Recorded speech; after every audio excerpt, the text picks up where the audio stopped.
ایک ایسا جنرل جس کے جسم پر ایک بھی جگہ ایسی نہیں تھی جہاں زخم نہ ہو، ایک ایسا یودھا جو ہر جنگ میں موت کے سامنے کھڑا رہا۔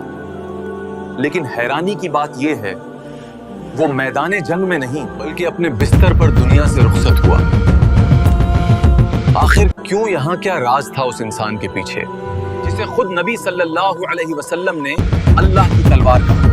یہ کہانی ہے اسلام کے سب سے مہان جنرلوں میں سے ایک حضرت خالد بن ولید کی۔ حضرت خالد بن ولید کی وہ شخصیت جنہوں نے رومن اور فارسی طاقتوں کو ہلا کر رکھ دیا، وہ انسان جو پہلے اسلام کے سخت دشمن تھے اور پھر اسلام کے سب سے بڑے رکشک بن گئے۔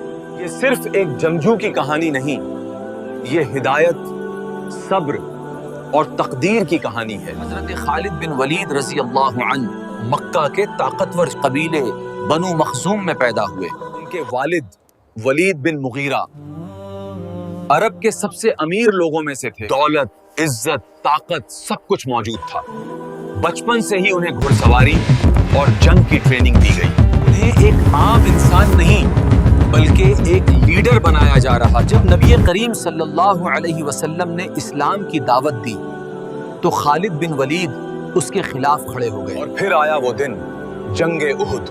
خالد بن ولید نے ایک زبردست چال چلی اور پہاڑ کے پیچھے سے حملہ کیا۔ اس حملے نے جنگ کا نقشہ بدل دیا۔ مسلمانوں کو بھاری نقصان ہوا اور پوری عرب دنیا نے مان لیا کہ خالد بن ولید ایک بے حد خطرناک جنرل ہے۔ وقت گزرتا گیا اور پھر ایک دن حضرت خالد بن ولید نے سچائی کو پہچان لیا۔ انہوں نے کہا یہ ممکن نہیں کہ محمد صلی اللہ علیہ وسلم جیسے سچے انسان جھوٹے ہوں، اور پھر وہ مکہ چھوڑ کر مدینہ کی طرف روانہ ہوئے۔ وہاں پہنچ کر انہوں نے اسلام قبول کر لیا۔ نبی صلی اللہ علیہ وسلم نے خوشی سے فرمایا خالد اللہ کی تلواروں میں سے ایک تلوار ہے، اور اسی دن وہ بن گئے سیف اللہ۔ اسلام قبول کرنے کے بعد خالد بن ولید رضی اللہ عنہ نے کبھی پیچھے مڑ کر نہیں دیکھا۔ جنگ متا میں جب تینوں کمانڈر شہید ہو گئے تو خالد بن ولید نے کمان سنبھالی اور ایک ناممکن حالات کو اپنی حکمت سے سنبھال لیا۔ پھر رومن اور فارسی طاقتوں کے خلاف جنگ، دمشق، یرموک، ہر جگہ فتح۔ ان کی جنگ کی حکمت آج بھی دنیا میں پڑھائی جاتی ہے۔ پھر ایک وقت آیا جب حضرت عمر رضی اللہ عنہ انہیں ان کے عہدے سے ہٹا دیا۔ نہ کوئی شکایت، نہ کوئی ناراضگی۔